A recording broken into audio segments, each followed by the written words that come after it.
नमस्कार दोस्तों, मैं रवीश कुमार। इजराइल की एक गलती ने ईरान को हमला करने पर किया मजबूर। ईरान ने मचा दी इजराइल में तबाही। इजराइल का मंजर देख लोग बोले, अब इजराइल को कौन बचाएगा। कहते हैं ना दोस्तों के स्मार्ट बनो लेकिन ओवर स्मार्ट नहीं, और यही गलती कर दी इजराइल को अपनी गलतियों से सीखना चाहिए था, लेकिन इजराइल ने अपनी गलती से कुछ नहीं सीखा। और यही कारण है जो अब वह ईरान के हमले झेल नहीं पा रहा है। इजराइल अकेला पड़ता हुआ नजर आ रहा है, जबकि ईरान के साथ रस से लेकर चीन तक खड़ा है। और यह देखकर दुनिया हिल गई है। हमारा देश युद्ध की तरफ बढ़ रहा है और यह बहुत खतरनाक भी हो सकता है। बात करेंगे इस पर, बताएंगे आखिरकार क्यों ये इतना बढ़ गया है कि अब इसको रोकना बहुत मुश्किल है। लेकिन अगर आपने अब तक हमारे नए चैनल रवीश न्यूज ज्वाइन को सब्सक्राइब नहीं किया है तो कर लीजिए। और हां, हमें कमेंट बॉक्स में जरूर बताइए आप किस देश, किस राज्य से हमारी खबर देख रहे हैं। और अगर आपने अब तक ज्वाइन बटन नहीं दबाया तो ज्वाइन कर लीजिए चैनल को। चलिए जानते हैं कि आखिरकार क्या हालत है दोनों देशों के। दोस्तों, ये बिल्कुल वैसा ही है कि ना आप खुद चैन से रहोगे ना दूसरों को चैन से रहने दोगे। इजराइल लगातार 2 साल से नरसिंहगढ़ कर रहा है। हम मांस और गज के मासूम लोगों को मार रहा है। लेकिन अब की बार इजराइल ने सबसे बड़ी गलती यह कर दी कि उसने ईरान पर हमला कर दिया। और ऐसी वैसी जगह नहीं जहां पर परमाणु बम का काम चल रहा था, इजराइल ने वहीं पर मिसाइलें दागी। इजराइल का एक बयान भी आया जहां पर उसने कहा कि 14 दिन का यह मिशन है। लेकिन इजराइल को यह नहीं पता था कि अब की बार ईरान उसको ऐसा जवाब देगा कि पूरा का पूरा इजराइल ढल जाएगा। तो इजराइल और हम ईरान की जंग में किसने क्या कहा, डोनाल्ड ट्रंप क्यों अकेले पड़ते हुए नजर आ रहा है और सारे बड़े देश, मजबूत देश के से ईरान के साथ खड़े हैं, यह समझिए। सबसे पहले चीन की प्रतिक्रिया आई सामने, जहां पर उसने कहा कि हम इजराइल के हमलों की निंदा करते हैं। यह एक नरसंहार है। जिस तरीके से इजराइल ने हमला किया ईरान के ऊपर, हम इसकी कड़ी निंदा करते हैं और हम ईरान के साथ खड़े हैं। मतलब साफ है कि ईरान जो है वो चीन के साथ है और चीन जो है वो ईरान का साथ देगा। उसके बाद रूस के राष्ट्रपति पुतिन का बयान आता है, जहां पर पुतिन साफ साफ कहते हैं कि वह भी सेमल की निंदा करते हैं और इस हमले को नरसंहार बताते हैं। यानी कि जितने भी बड़े देश हैं वो इस वक्त ईरान के साथ खड़े हैं। और अगर देखा जाए तो इजराइल अब जो तरफ गिर चुका है, अब इजराइल को बचाने वाला कोई नहीं है। अब ईरान ने एक बयान जारी किया है, जो कि ईरान की मिलिट्री फोर्स है, उसने यह बयान दिया है कि अब दुनिया हमसे किसी भी रहम की उम्मीद ना करें, क्योंकि 2 साल से हम्माद और गाजा पर जो नरसंहार कर रहा है इजराइल, अगर दुनिया तब चुप रही तो अब भी वो चुप रहे।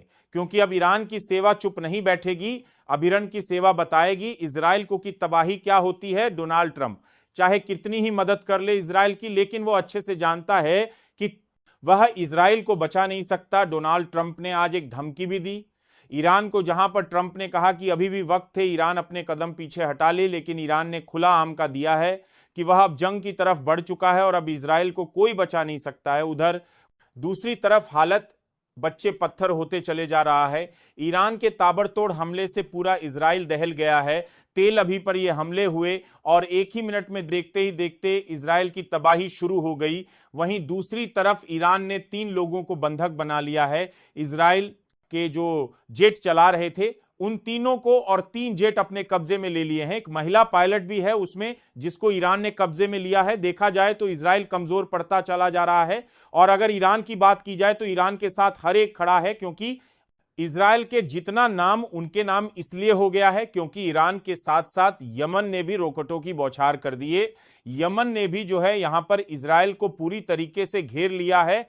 यह इस बात का सबूत है कि फिलहाल इजराइल पूरी तरीके से अकेला पड़ चुका है। उसे हमला करने से पहले 10 बार सोचा था, क्योंकि उसे यह पता था कि फिलहाल हमारा साथ कोई नहीं देगा। और अगर देखा जाए तो इजराइल के साथ जो हो रहा है वह सही है या गलत, ये तो जनता बताएगी। लेकिन जो 2 साल से इजराइल कर रहा है वो एक नरसंहार है। सब देशों ने मीटिंग की कि हमें सामने आना चाहिए, बचना चाहिए गाजा के मासूम लोगों को, लेकिन कुछ असर नहीं हुआ। और बार बार नेतन्याहू ने उन मासूम लोगों के ऊपर हमले करें, जिसका कारण यह हुआ कि वहां पर खाने पीने की इतनी दिक्कत है कि वहां के लोग भूखे मर रहे हैं। यही नहीं, इजराइल ने बच्चों के स्कूल से लेकर अस्पताल तक पर रॉकेट बरसाए और कई लोगों की जान चली गई। देखा जाए तो ईरान का कहना गलत नहीं है कि जब दुनिया 2 साल तक चुप रही तो फिर अब भी हमसे रहीम की उम्मीद मत आएगा करना, क्योंकि ईरान को पता है कि पूरी दुनिया तमाशा देख रही है गज, और हमास के मिटाने का किस तरीके से इजराइल लगातार उन लोगों के ऊपर हमले कर रहा है। और सब ने देखा है कि वहां पर लाशों के ढेर पीछे हुए, जिस तरीके के हमले हीरा इजराइल ने किया उसकी निंदा करने के लिए बहुत कम लोग थे, क्योंकि सब लोग सेफ जोन में खेल रहे हैं। कौन किसके साथ है इस वीडियो में आपको साफ हो गया होगा, क्योंकि चीन ने साफ कहा है कि वह हमलों की निंदा करता है। और आप समझ सकते हैं कि चीन एक बहुत बड़ा देश है, अमेरिका के बाद चीन का ही नंबर आता है। और अगर चीन, रूस सब लोग इजराइल के खिलाफ है तो फिर दोस्तों आप समझ सकते हैं कि इजराइल को बचाने वाला कोई नहीं है, सिर्फ अमेरिका ही है जो इजराइल के साथ खड़ा है और ईरान को धमकियां दे रहा है। लेकिन डोनाल्ड ट्रंप खुद भी जानते हैं कि वह ईरान का कुछ नहीं बिगाड़ सकते, क्योंकि एक तरफ यमन के होती है जिन्होंने अमेरिका को परेशान कर रखा है, शिपों पर अटैक कर देते हैं वह लोग। दूसरी तरफ हिजबुल्लाह ने कसम खाई है कि उसने जो ईरान पर हमला किया इजराइल ने, वह उसका बदला लेकर रहेगा।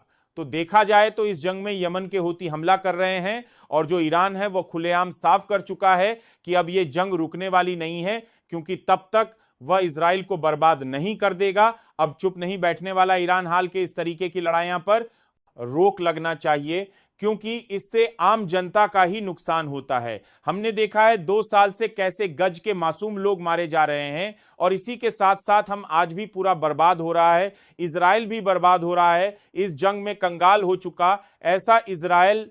लेकिन एक चीज साफ हो चुकी है कि फिलहाल इस जंग से इजराइल को एक सबक मिलेगा, और इजराइल एक बात समझ ले कि अब ईरान चुप नहीं बैठने वाला। ईरान को न सिर्फ जनता का सपोर्ट है, बोल के बड़े बड़े देश ईरान के साथ खड़े हैं, और इजराइल पहले से ही सफर कर रहा है, क्योंकि हमास के हमले को झेल नहीं पा रहा था। ऐसे में अब तो जो तरफ गिर गया है इजराइल, और ये सब जानते हैं कि फिलहाल इजराइल की बर्बादी का कारण खुद निर्धन याहू है, क्योंकि उसने लगातार रॉकेट बरसाए थे, और खास कर जब ईरान पर रॉकेट बरसाए गए तब कहीं ना कहीं वो अपनी गलती भी नहीं मान रहा था। और यही कारण है कि उसके बाद ईरान ने अब मस्जिद पर लाल झंडा लगा दिया है। और लाल झंडा लगाने का मतलब आप अच्छे से समझते हैं कि जब जब ईरान गुस्सा होता है वो मस्जिद के ऊपर लाल झंडा लगा देता है, जिसका मतलब तबाही होती है। और जिस तरीके से यह वार शुरू हुआ है, इससे एक चीज तो साफ हो गई है कि ईरान और इजराइल के बीच की लड़ाई अब रुकने वाली नहीं है, अगर यह 2 देशों का ही युद्ध रहे तो ठीक है, वरना इसमें अगर और लोग आए तो आप समझ सकते हैं कि तबाही हो सकती है। फिलहाल हमारे चैनल रवीश न्यूज ज्वाइन को सब्सक्राइब कर लें, और हां, कमेंट बॉक्स में जरूर बात कर जाएं आप किस देश, किस राज्य से हमारी खबर देख रहे हैं। और अगर आपने अब तक ज्वाइन बटन दबाकर चैनल की मेंबरशिप नहीं लिए तो ले लीजिए, एक छोटा सा अमाउंट देकर आप हमारी बड़ी मदद कर सकते हैं।